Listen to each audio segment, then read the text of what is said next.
Hi, everyone. Welcome. So nice to see such a great turnout. The Dia reading series has been going on for a long time, and it's great that it's still so strong and so intense. There's been many great readings the last 3 years. This is the third year that Vincent Katz has been curating the series, and it just keeps getting better. And everyone, I couldn't even get my work done today. I was so excited about this reading. But Karen Weiser is a good friend and a great poet. And is that better than saying a great friend and a good poet? Yeah, definitely. And Jim Dine, he's the man. Everyone knows Jim Dine. And it's really special to have him in the house tonight. So I just want to introduce Vincent, who will take over from here. So welcome, everyone.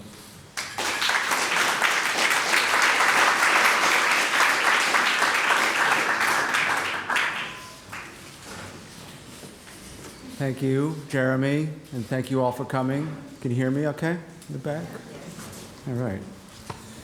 Yeah, this is super exciting reading. This year's getting off to a great start. We had Judith Molina and Philip Marinovich started the season, and next we've got Ron Silliman and Rob Fitterman, and then Norma Cole and Julian Brolaski. So come along for those too. And tonight we have Karen Weiser and Jim Dine. Karen will read first.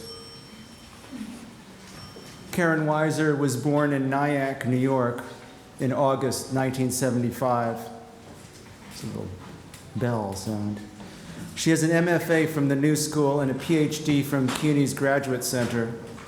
Last month, she defended her dissertation entitled Self-Begot, Self-Raised, Elective Orphans in American Novels, 1790 to 1852. Karen's publications include the chapbooks 8 Positive Trees, Placefulness, Pitching Woo, and Dear Pierre, which was published this year by Well Greased Press. Her first full-length collection, To Light Out, was published by Ugly Duckling Press in 2010. She's had poems published in the journals Aufgabe, Boog, the Brooklyn Rail, the Poetry Project newsletter, and the Recluse, as well as in several anthologies. She lives in New York City and teaches English at Queens College. I like to linger on the precision of Karen Weiser's choices. In Out the Body, There Are Planned Things, published in 2002, there are numerous examples. Was the third as the fourth makes you hear F-O-U-R-T-H, though she has written F-O-R-T-H. When we read blind these occasions as wed minutes of proxy, you hear wet minutes of proxy, though she's written wed minutes. What is going on here? Black Lakes, say, makes you want to hear Blake Lacks. But it is Black Lakes, referring back to beginning with many dark lakes from the couplet, was the third as the fourth, beginning with many dark lakes.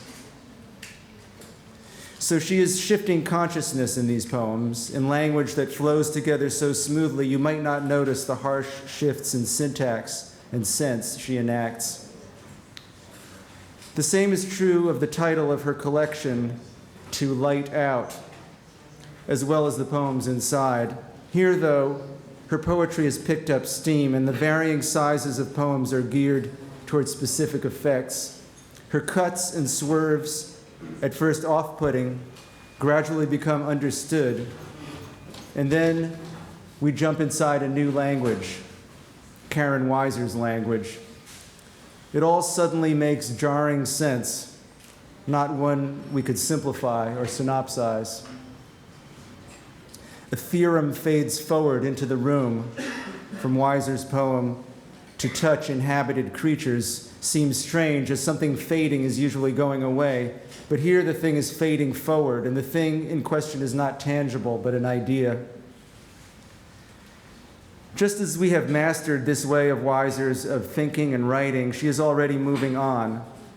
Her recently published poem, Dear Pierre, written in response to Melville's novel, Pierre or the Ambiguities, requires a different approach. It is a visual poem, a sound poem, reminiscent of work by Jackson McClough and John Cage. Has she moved to a more traditional approach, or does she have something new in store?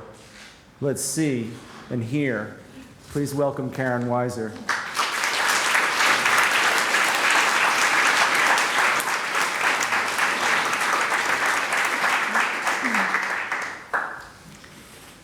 Thanks, everyone, for coming. Thank you, Vincent, and thank you, Jim Dine. So as in the Dear Pierre that Vincent was talking about is actually just published as of today.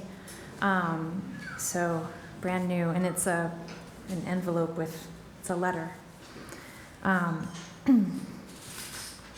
I'd like to start with a very old work and then move to Dear Pierre. The old work is called 34 Boxes, and it's for Joseph Cornell, and each stanza is a box of his diorama.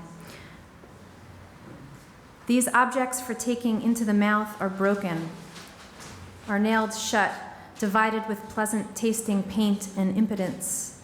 Small universe, I could eat you. Rings to catch the teeth, nails to snag the sea. At eclipse, but no. The sea is white, is separated with a comb of nails, contains a box of galaxy, is roped round with ring. A lifetime is determined across a parallel horizon, holds a wooden beating mechanism afloat. It dips with a planet's gravity, seen through a throated glass. An owl is such and perpetually named. 3 eyes on the right, JC, your moon hides untamed. Your instruments parallel against the night. Your hell is balanced with heaven, drifting away. One can take the gondola, past first Jupiter then Venus, to think the son of Mercury, holding down marbles. Each star, each glass is nailed to the floor. One to drink and swallow whole, one to drink of green contains a shell, one cap's lost containing ink. Your fame is clay for mud in our eyes, breathes words and mechanical likenesses. A false earth is and foreign shadow. Such an object could not grow here with beads for earth and jewels for eyes. An alchemist has many shiny bottles. Some contain dust, one is pink, one has fathers, one a village, one an alchemist with shiny bottles. Many contain the sea, one a name, another illusion, perhaps a tiny letter, and the mountains float beneath a heaven of words. This box pulls out. All insides are accessible, as I too have suddenly. A matchbox contains a simple secret, painted behind the contents, plain to see the crush of letters let go. This is shaped to trick. Inside language is another telescope, spreading its wings slowly. Unwinding dust seeps up like bubbles.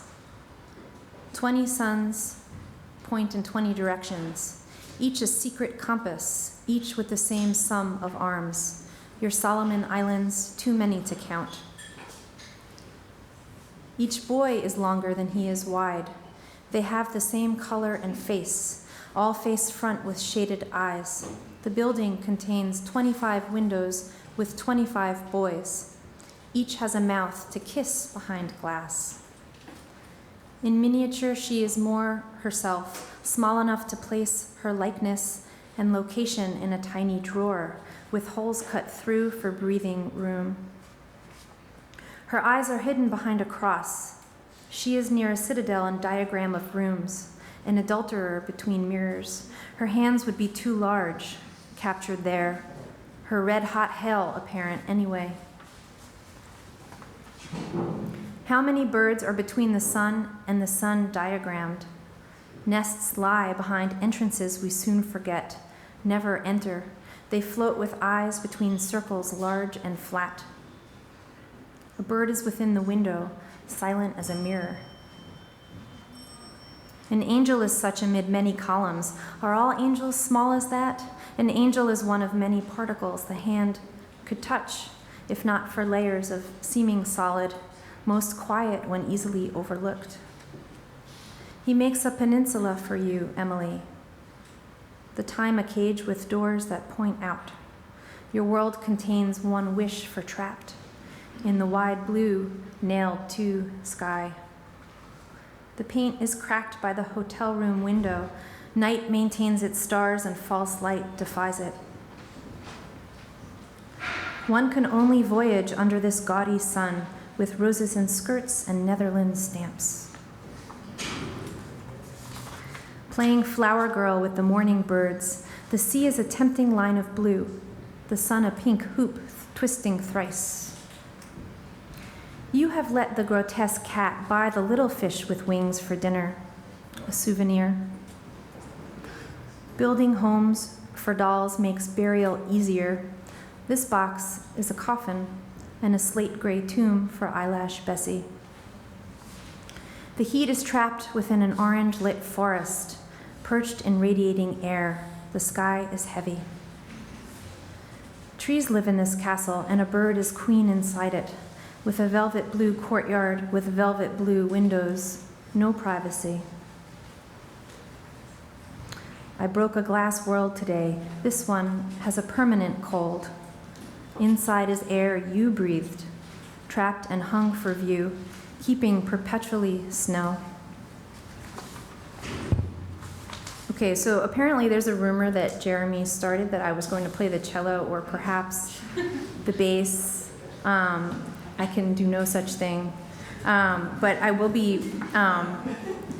the other thing that I'm doing that's not just reading a poem is showing you a visual poem, Dear Pierre. Not, I don't think, as exciting as accompanying a poem with a cello, but alas, so, okay.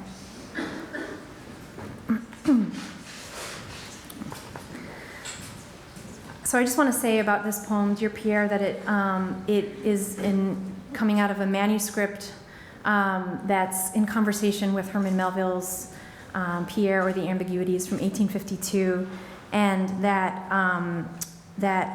there's a line of mine in here, and then there's a line of Melville's, and there's kind of disappearing and reconstituting happening vertically, and then these kinds of clouds of emptiness in the middle.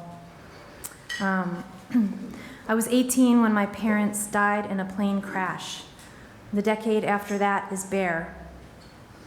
I sight, why are I in a rash?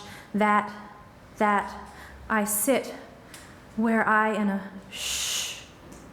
That, is there I in a shh. Is here I shh, is shh. Low, or lolls, or he lolls here, or the breath lolls here. It be that moment. For as the breath in all our lungs is hereditary, and my present breath at this moment. Oh, wait, is I on the wrong one? Oh, no. Wait. Our mirrors were covered. There were strangers in our house all day long. Your mirror recovered. Here rests in your house a day on. You mirror over rests in you house. A yawn. Oh. Rest. New. Say. Oh. Or say. Oh, pure angel. Oh, pure angel, rest. Oh, Pierre. Now angel led, rest, and a lyre, out of Pierre, but now strangely led, the rest formed and familiar to, outline of Pierre, but now strangely filled with features transformed, and unfamiliar to, Remember eating. My clothes were torn. I wore no shoes. People only spoke to me if I remember at my other we or I or no show I only spoke to me. I remember my Thor or only poke me ember my Thor like ember my whole be or air or oh air made or oh in the air form me dear or no living in the air for humanity, me dear, no more, oh no more. No living thing in the fair form of humanity that holds me dear, no more, oh no more. Spoke to them, no childhood, no home, no confirmation of memory. Symbols made me spoke them, no hidden me, no con man or souls dem spoke the oh-eyed.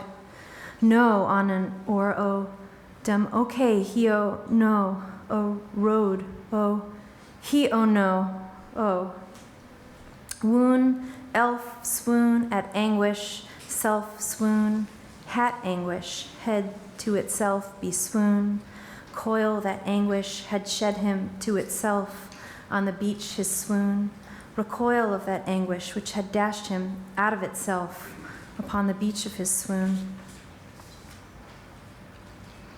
Feel again, I could feel when something was focused into a way of saying feeling, as if a feel in, I feel something focused away saying as if. Feel, I feel thin, used way in, as I feel in use, and as I feel us and if, or feel more. Oh, ear, feel morph. Oh, ear kin was feeling morph. Own no earthly kin, 'twas this feeling oathsome, orphan, owned no earthly kith or kin, yet was this feeling entirely loathsome and orphan-like. Line was pulling me back into my body. Words gave me back a body. It was all I knew, spin me back in my words, ave me a body. 'Twas all I knew, pin me back in or save me. Oi, sane in oh say, sane, oh say.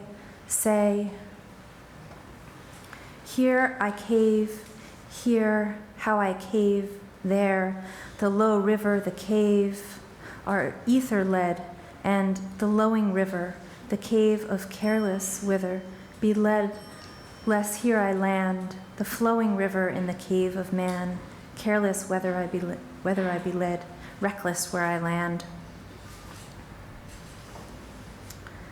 Was drowned, but somehow I could see a way of seeing, and it has never failed me. Was owned, but how could a way see, sever led me? Was owned today, severed me. Was on to seem, so, oh, see, so. Yes, I wist he. Yes, then skies ill wist here. Yet slaking even skies, ill dew and mists till moisture here. Ye thirst slaking evening skies, ye hilly dews and mists, to still your moisture here. Oh, Melville. Being still and always dead, the only wholeness, a totality of change. 14 years later, being till always dead, the whole lit change. You're near later, being always a whole, lit, near later, in a ways a whole, lit later.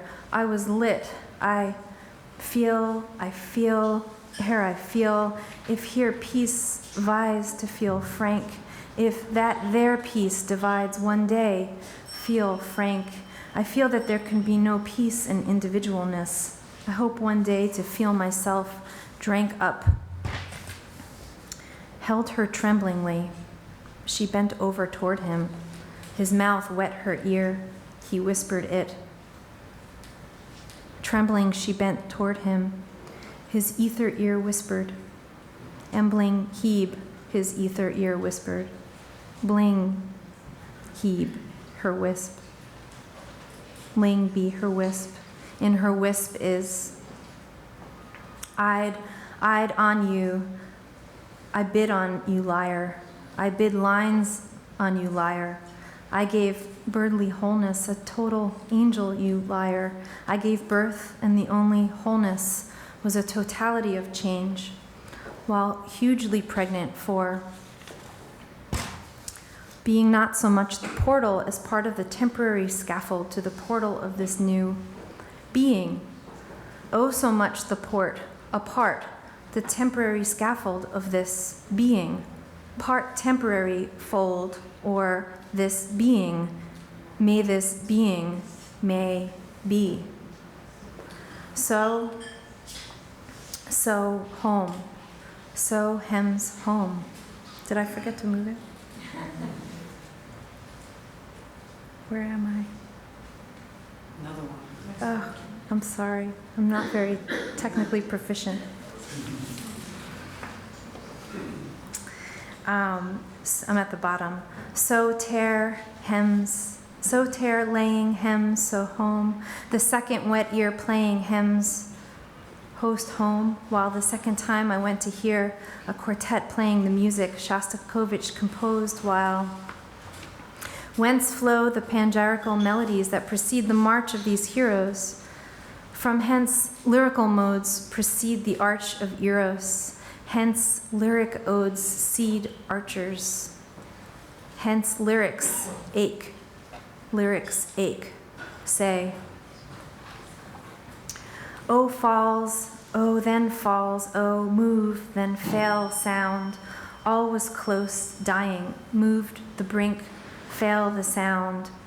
All was close, dying. It moved me to the brink of having to leave the sound hall. I was very close. By vast pains we mine into the pyramid. By horrible gropings we come to the central vast pain in the pyramid. I'll see the center stain the pyramid. Lest center in the pyramid, let the pyre. Bet ode, bet mirth. Ode be to mirth, ode then. Be taught, look mirth, reflect to death, then be pregnant. Ought look in a mirror that reflected to death then, being 9 months pregnant. Caught looking in a mirror that was reflected. 2 books are being writ, of which the world shall only see one, and that the bungled. Book be writ, which hell see one, and that book be writ hell, and that book writ hell, that book that writ he writ. In moving me, face moving, bend me, surface, moving lose, a mirror behind me, surfaces, moving close, push in a mirror behind me, the surfaces of life and death, moving closer, pushing in. The secret I as a seer suspect, grief, deep unspeakable grief, hath made me the seer. The secret, thy secret suspect, grief, done peak be grief, hath me see, thy secret sect. Grief, done grief, hath me hissed, if grief hath, if grief fie. Yet my ether touch me in my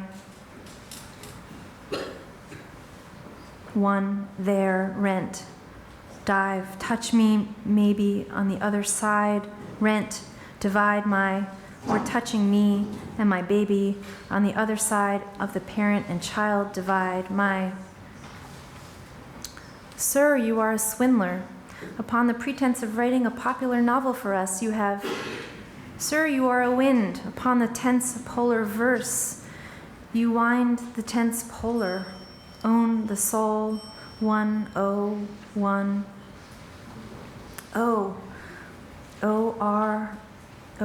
Ions aren't loving. Relations aren't loving. Relations with my aren'ts, once alive, moving, ought I. Relationship with my parents is once again alive, moving. The girl is my daughter, and I fell upon Pierre's heart, and her long hair ran over him and arbored him in ebon. Fell Pierre, long air, harbor him in ebon. Lie long, I harbor him. Long I harbor him, labor. Oi, to my, to my, her, to her, to my was, am her, to her, to both, oh, my, what was taken from, and my mother, I give to her, to both of my girls, what was taken from me. Thank you.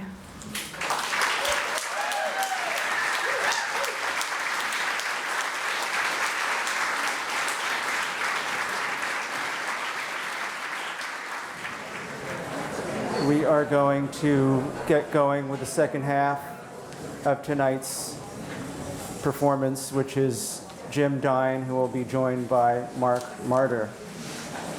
And I will introduce both of them. Jim Dine was born in Cincinnati, Ohio in 1935. In the mid-1960s, he moved to London, where he lived from 1966 to 1971. He became friends with the poets Ted Berrigan, Robert Creeley, Ron Padgett, and Tom Rayworth. He did readings of his poems and collaborations with poets. In 1969, Trigram Press and Asa Benveniste in London published Dine's first book of poems, Welcome Home, Lovebirds. More recently, Dine has published his own poems in Artist Books. In 2008, Gerhard Steidl printed and published Dine's 52 books, for which Dine created a book a week for 1 year. Dine lives in Walla Walla, Washington, and Göttingen, Germany, touching down occasionally in New York City and Paris. Jim Dine is formidable and also approachable in person and in his work. He is known for being prolific, a lover of the possibilities of energy and creating challenges in the diversity of mediums. He literally attacks, fondles, moistens, tears, and ultimately transforms. Whether making paintings, drawings, sculpture, prints, poetry, photography, or books, it's always personal with Dine. Personal about himself, but also the other, his many friends and acquaintances, and the condition itself. Play the game existence to the end, sang John Lennon. Of the beginning, of the beginning, of the beginning. Dine would probably agree with that, and he may have even discussed it with Lennon, as Dine's London world included friendships with Beatles and Stones, as well as artists Rory McEwen and R.B. Kittai. Performance has always been a part of Dine's modus operandi. One of the originators of happenings in New York in the early 1960s, Dine brought movement, text, color, dramatic timing, and personal presence to those seminal performances. Today, his poetry readings partake of similar senses of timing and drama, modulated into a more meditative key, sometimes. Dine's early poems throb with the energy of a man living a 20th century urban existence. Not that his poems describe, but they give the aura of New York and London, with sprinklings of the Midwest, Cincinnati, where he grew up in particular. These poems are also starkly sexual and funny, and have a lot to do with being in the studio. Here's the beginning of his poem, Jokes. It just came into my trusty old line of fantasies, you know, the space where I've had a hammerlock on foolish, on childish, on ridiculous, on perfect ideas, about not coming up to some laid-down, punishment-laden job for me.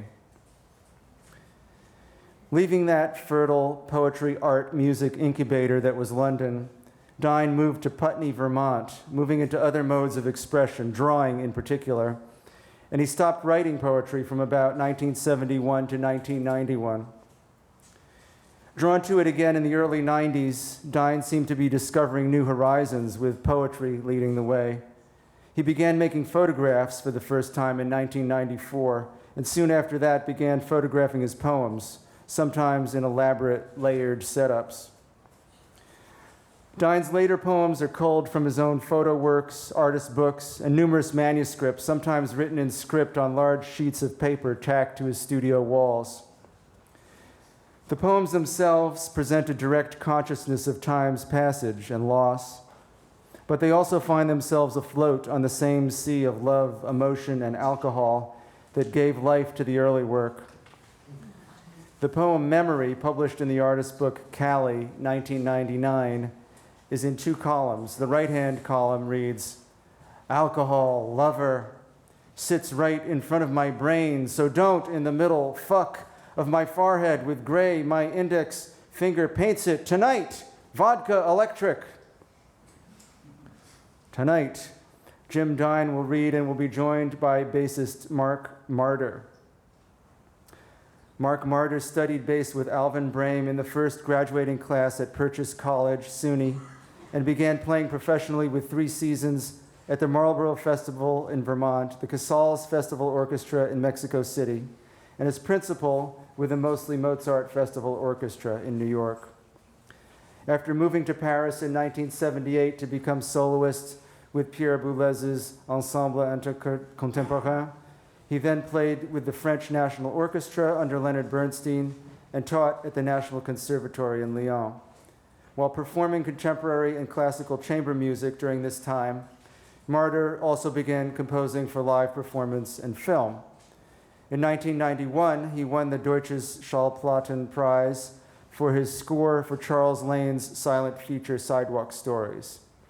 Martyr has been in the official selection at the Cannes Film Festival 5 times with Cambodian director Rifi Pan, for whom he has scored all 18 of his films.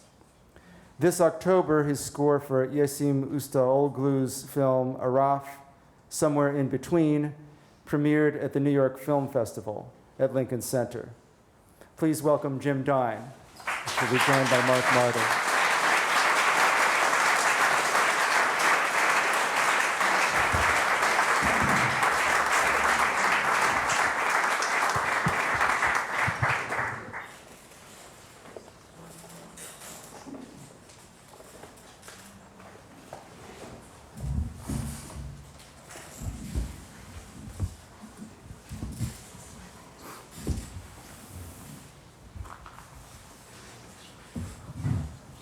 Utopia for Tom Clark. Work, work, work, work. Work, work, work. Work, work, work, work, work. Or just wait for this to end. Don't buy anything anymore. What's the point of decorating? What? So, work, work, work, work, work, work, work, work, work, work, work, work, until there's nothing more and no one left to love or feel bad about or dream. Through the last 20 years, I've dealt with the Pinocchio story, Carlo Collodi's story of the puppet who becomes a boy. And I've dealt with it through painting and sculpture and poetry. And I made a book with my friend Ruth Lingham here and my friend in Paris, Michael Woolworth, who's the printer. Ruth set the type.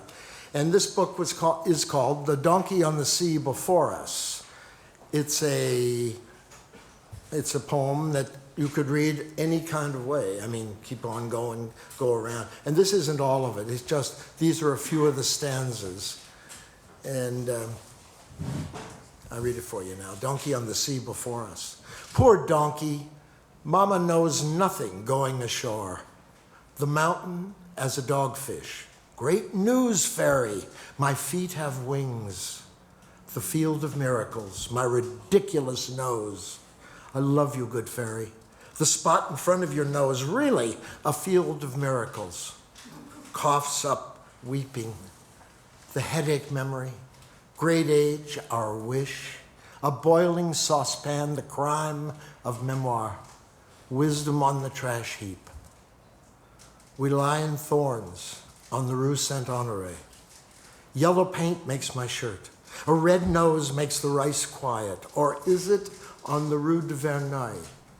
Kiss him again, and again, and again. Kiss him again. Come on, kiss him again. Spring forward. Throw your arms around his neck. The shoulders of the rabbit, lively as a young cock, traveling at night, blessing the charcoal. The star on the dance in a black coat, with long studs and camellias around your body. Bring me ribbons, my respectable liar. Go at full gallop, out with your money, spit on it, your ass on the road, traveling the night line and biting off fingers, bitter drawing, bad sugar, sweet drug promise to drink lips and teeth. Angry, not me, says the fire eater. Shrug. I can't say she's full of thorns. What a delightful country, you scolded. I'm coming to live in the December land, long before it's too early to grow old.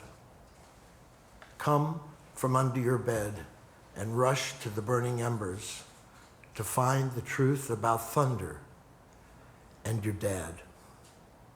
Naughty and corrected, the cricket and his puppet cannot endure what they do to rain clouds on the road to poetry.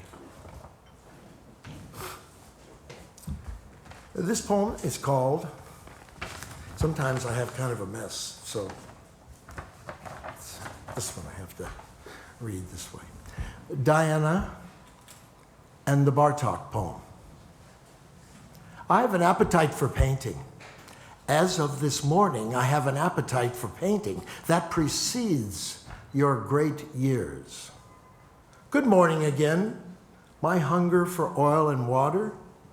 On the wing, my sweet, our old good times. I have an appetite for your tuneless Catholic voice, dearie.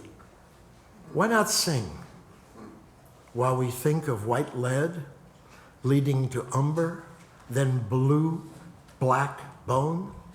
Dine agrees, modest and lined, women in their 70s, so full of ideas and grateful hope about hunger for song and the grace of Bartok.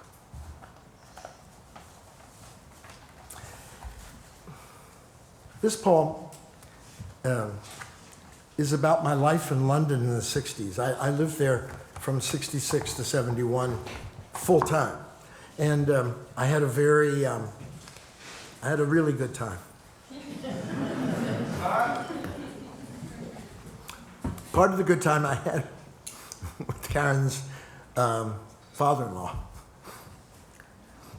This poem is called Ode to Sad. I went to bed with it on and regret the news that Coffee and Emma couldn't stand the party we gave for George and Patty. Remember them? I unhook the gate. The ship stops rocking, and the memory of the bare room in Chester Square brings back all the dead ones. The list, longer than the party, goes forward. George and Patty again just threw themselves down and were arrested. I forgot to invite Francis. Oh, I forgot to tell Francis. The nerve of our Rome to become so unmodern and dirty, with money and Russians looking for the lost Catullus. We'll see you sometime in April, dear Kenneth, fooling around with Janice at night, playing tag, while Andrew, the dog, prepares to go to Paris, grateful to get back to a proper Highland society. Almost at once, the afters arrived in droves. The names, like a multiplex, push my thoughts to the edge of northern Westchester when it still was without disease. To Peter, welcoming the chance to call the kids their childhood names. The 4 o'clock plane to Paris, standing in front of the princess, very much très early, but this nightmare of royalty, playing the best game they could imagine about familiar faces, and formally denying the 40 years of taxi rides without you, Claire dear. Me? I'm a complete socialist. So cool and without grace. So floods of tears to you, Putz. And remember when we talked about flying and the bad dream of ocean going? This evening, Paul still feels lousy and Chez Rory is nice, but the longer hair is greasy in a corner. A tete-a-tete takes place at Pamela's. I get more frightened of losing you. Oh, the filthy trousers, the fat stomach, so nice, and tell what you did all day, giving impressions of the rhinestone butterflies in her hair. Long black velvet suits your ass. So does your dream of sweetness. Just a couple of drags and God. Don't slip getting on your mule, bitching about poets.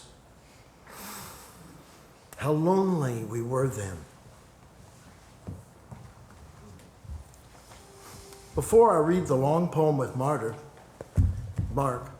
I have a short poem I wrote in 1968 because the American poet David Rosenberg, who lived in Toronto at the time as a draft resistor, came to see me in London, and he said, you know, you ought to write poems about what you do, like being an artist and about process and things. So I wrote a lot then, but this one is called, it comes out of that. This one's called, and it's short, and it clears the palate like sorbet. Jobs, 6 years after the first. 20 feet of wood lies on a sawhorse. 14 feet of wood is now on the sawhorse, while the other 6 feet is on the floor in various sizes, like 2 feet or 1 foot, etc. An 8-foot square section of floor is covered with linoleum paste. 1 foot tiles are fastened to it, but not the whole 8 feet. I like the way the trowel moves the paste like molasses.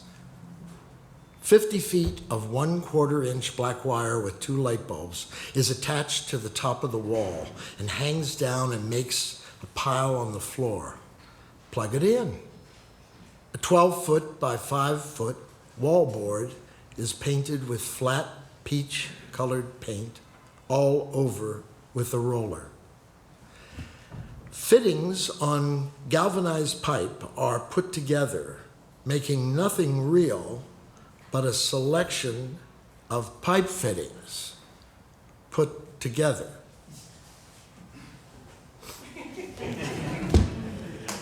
I want to talk about the poem I'm going to do with Mark.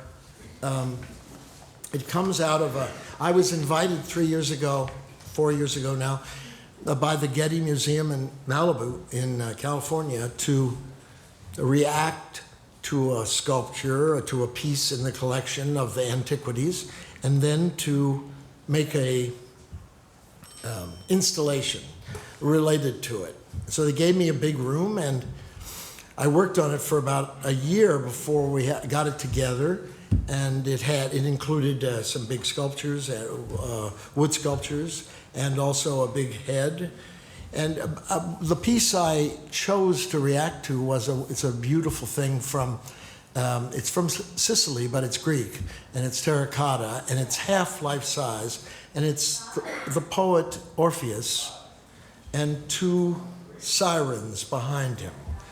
And I was very moved by the poet Orpheus singing. So I made this poem, and I wrote it on the wall all around the room was 25 feet by 30 feet. So it's 10 stanzas, and I wrote each stanza on panels on the wall, right on the wall with charcoal. So, where is Marta? And Mark and I did it first in Paris together about a year and a half ago at a lithograph studio we both know. And then Mark came here for a minute, and we went out to my friend Steve Pacey's studio in Brooklyn on Frost Street and messed around and tried to do a little something. And then I've seen Mark about 4 times in Paris over the last 6 months, and we kept working on it. And it's for me, it's a very lovely collaboration because of it, and because of Orpheus. You may not, though, get the allusions to Orpheus, but it's actually, as everything else, it's about me. Who are we kidding? It's Orpheus business, you know. You tell me when. You tell me. I just should start. Yeah, okay. It's called The Flowering Sheets. The poet sings. I flew to Kyoto. I put oil together with pepper. A crime. Don't do it, dear. The wedding, I insist you make woodcuts. I've not seen your photo yet. I'm happy it's there. So Conti and Calvino will be on the ocean with the boy who is busy, with a person who has always had the worst moments. In case it's necessary, don't exploit the friendships on these wonderful pages. Please, don't believe there is no problem. Only I cut the wood myself. God's wish and crying is easy before using colors. Spread the gloves with soap, not under the nails, like blue or yellow raw pigment mixed with Tokyo and Kyoto, and my anguish to the point of realizing I abandoned my children for texture and brooding over the last decade. My cerebral theme has been travel. I spend my time performing biological preferences.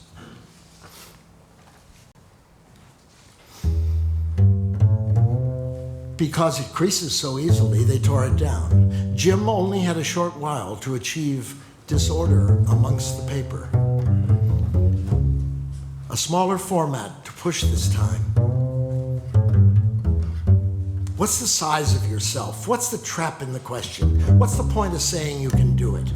If the hand can wipe us out so easily and still accommodate the flood. Philosophically, I grin. So had I. Looking mystically skyward, he regrets the possible. He tends to stay put because the aquatint gets dusted through your pants as the rosin takes to cotton like a flame. The depth of the odd thing makes the toy typical of my bloomin' drunk rose.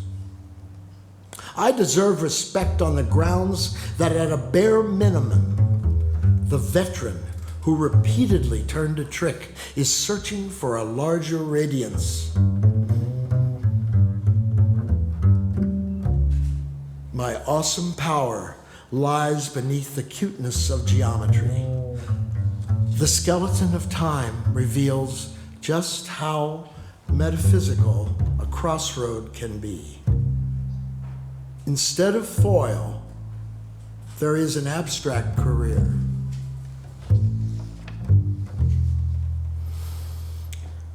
The walker resurfaces to gain the hammer of return. Your awesome ghostliness, your strength through radioactivity, makes the concrete title help our intentions and moods. The beautiful exchange of warfare and the rueful grimace made the ordeal achieve itself. Before John called a halt to villains, tear up the screams, I continued to beat with my thumbs, my fear of what happens when art becomes a loose gulp. I'm doing what I think I love. A worker's dilemma, a virtuoso performance for landscape. I said it's not possible. You can blow them up as balloons. It's a true story. But I get vegetables and fruit, and I drag them out like condoms for friends.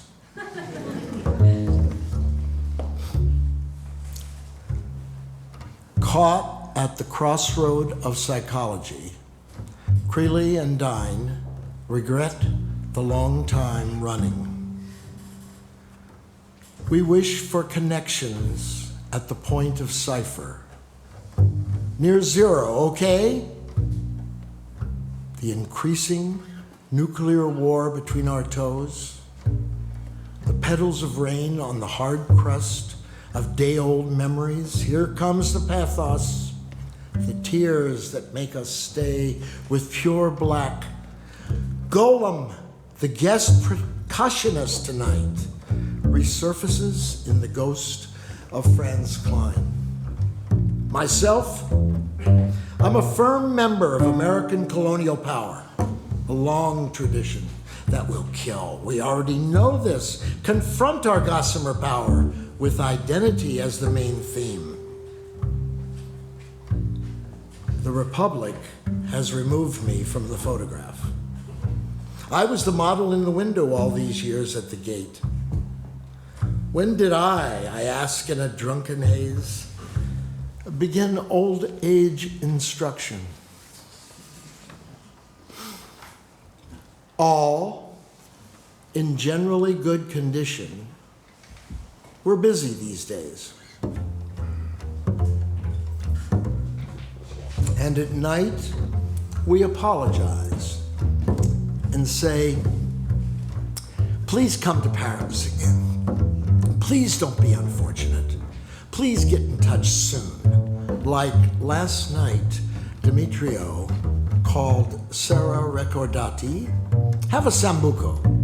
Oil and pepper again. Black hair on your upper lip again.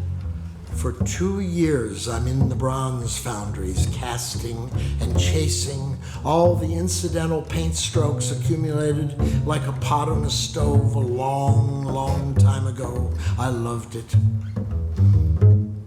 A model of people and what's in them thematically.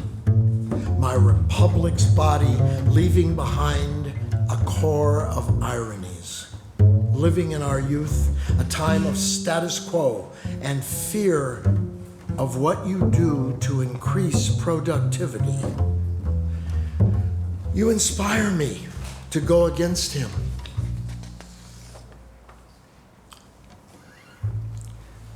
Typical of me and my impatience, growing more complex. To assert a less corporate view of the monkey in our sights, just above the taboo of ghetto feminism and pure saltwater swimming, in a vehicle of lyricism, other times in a state of flight and the full significance of a free man posing as a Gentile for the safety of sticks and nuances of dark hearts and rope, this physical dominance, this new work fixated and moan like branches on the ground, rebellious like the sun, the ethos of a smile. Colleges come forth and join the detachment of words from ligaments, make homely shadows, introduce tools to each other. the clamp has always demanded a primitive chord. A primitive chord to be sexual about, get personal and frolic, make drawings of muscle and salt. Wiser and with a far wider variety of response. A famous fall every other year to cross this barrier of modern truth and cosmic age, hard to get over to the other side of however you are now while reading or hearing this, and a true self to be tried and touched with apologies. Fragile swords, a boy under pressure, and us boy under the loser with money to pay for the phone call to Paris to treasure the blunt and coax a twisting line of faces demeaning the effect of this war, overwhelmed by densely compressed costumes at their most fundamental.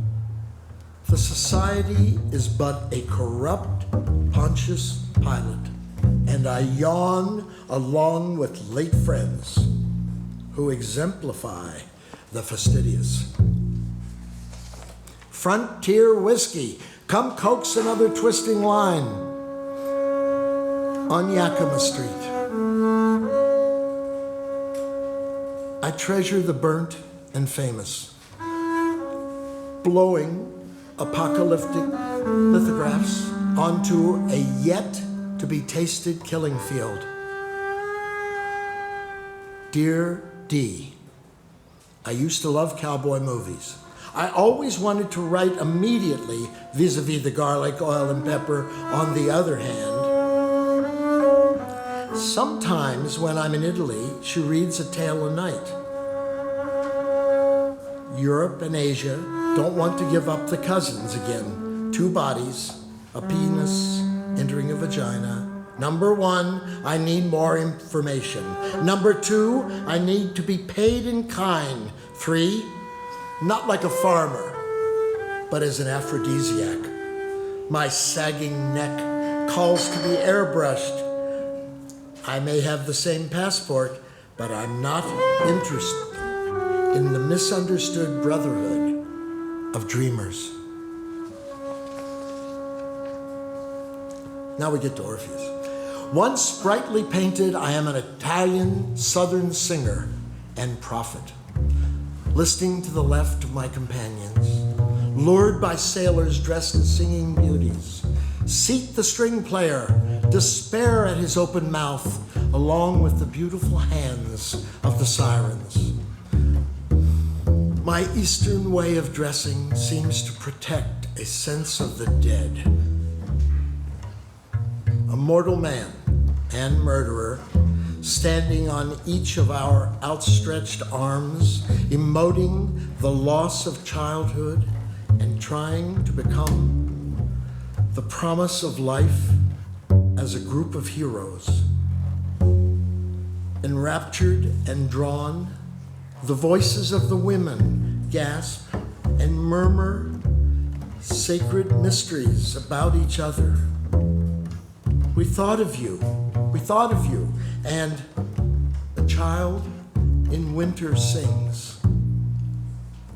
A child in winter sings.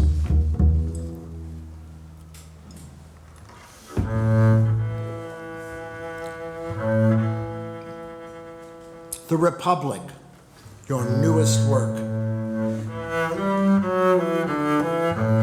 Evening, a fingerprint of stars rushing down the Maximilianstrasse in negative, hand-painted as a cathartic route to celebrate the blood in the third movement. To translate is to compose atonally. So, I reach for my horn and make concentric sounds, visual clues used as a glaze to keep it solid and watertight. Do you agree to send some poems to a person who has always been a lost? A few good oxen. What a great idea. I don't believe we can wed before the weekend. I won't be home till Sunday. I'm happy about the poems. Let's call them Kids at Sea, okay? Is that clear? Does my exuberance give way to a style of itinerant living? Ah well, ah well. It's the end of the evening, and we've not explored the minerals yet.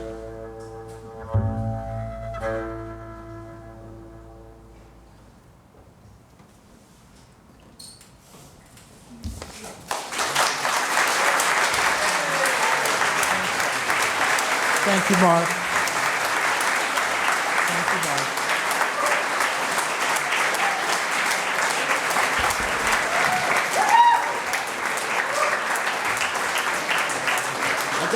I have another poem. Wait a minute.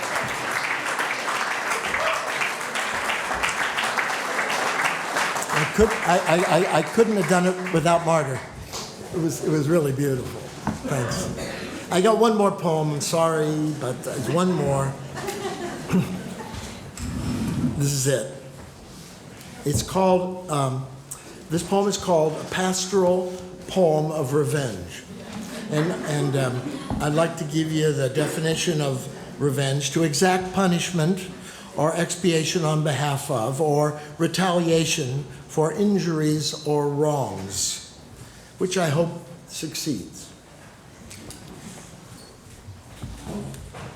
It's like shoplifting, it never does really succeed, you know.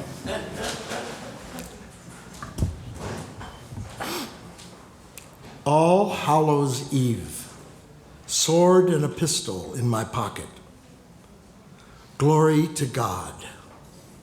His Son of Love says, memories of a simpler life brought to heart by my left hand under western skies. World War III takes place in my night. Sword and a pistol by my side. Photography, reporting on the life of the eye. Radio voices, feeling the occasional radio voice. Superb, says the mirror. This pastoral mirror, celebrating October on the lavender Palouse, when suddenly a sadomasochist world distorts the flesh for the sake of sensation. The lies of old youth, how can this watercolor do the trick? This is a pastoral poem about, among other things, the state jail in our town. When you want to change color, you touch from behind the underwater twice. You don't have any pieces. You don't have a gun. I try to find the questions for everything, like Campari, or Oriental carpets, or I forgot why I brought it in. That's why I didn't take it out. So I'm looking for 3 ways to help the lady art critic of the New York Times die.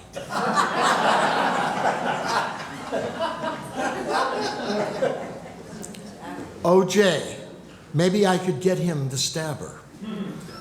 Or I could hire Zimmerman, the guy in Florida. I could climb on her head and kick her where her heart should be. This turns out to be a poem of revenge and a poem of naming devils who've hurt me. I'm not above the 77 years of hurt feelings. Whether I'm famous or not, I still have the right to take the chance to say who I hate and why and who have ruined a great world in this portrait of humanism. Big chunks of names and what unjust acts have caused me to use poetry for revenge and as a bullet to the head. I know that the chance of jail is real. What a pleasure to testify physically or with a physical act and eradicate the bacteria that preys in the dark dampness of unsuspecting tissue. I'm a doctor of errant cells who could apologize occasionally if the choice is restless and dense. Bush, Cheney, Milosevic, evil fucks. Art critics like the above-mentioned woman, vicious morons. Remembering never my father Stanley, who abandoned the children at birth. How about his whore wife, my stepmother, Ruth, the dead minimalist, a true enemy of romance. In a perfect world, no more. Oh, so many others, those millions who hate by the rivers of hate. Long nights, birchwood claws, the book of evidence, ghosts and the untouchable eclipse, strangled by a shroud. Poem's over. No gun. O'Reilly crossed the water.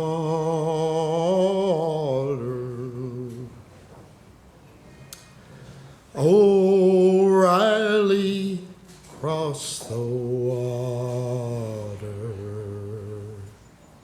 on that long, hot summer day.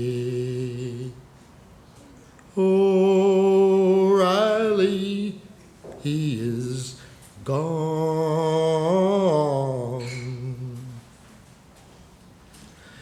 O'Reilly, he is gone on that long, hot summer day.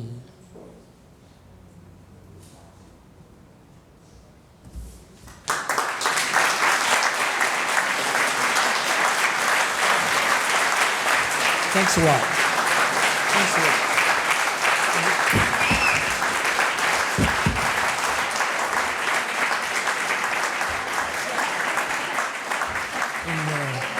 And